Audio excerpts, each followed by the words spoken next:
Hello everyone, welcome to my new mini blog. আজকে দোল, সকাল সকাল উঠেই একদম রেডি হয়ে নিয়েছিলাম এবং দোলের একটা থালি, আবিরের একটা থালি সাজিয়ে নিয়েছিলাম।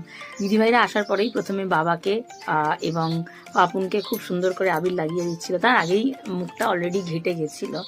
আমরা প্রথমে ঘরের সামনে দাঁড়িয়েই আবির লাগাচ্ছিলাম।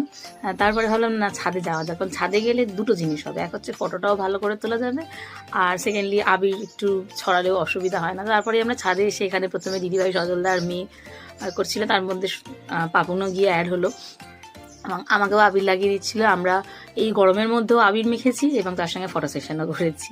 এখান থেকে আমরা গেছিলাম আমার বাড়িতে আর আমার মায়ের কাছে, বাট সেগুলোর আর ভিডিও নেওয়া হয়নি, কারণ আবির লেগে নইলে ফোনটা পুরো যেত। তারপরে প্রচণ্ড মজা করে আজকের দিনটা কাটালাম এবং দুপুরে লাঞ্চে ছিল রাইস আর চিলি চিকেন, সেটা খেয়ে আজকের দিনটা কমপ্লিট করলাম। হ্যাপি হোলি সবাইকে, থ্যাংক ইউ, টাটা।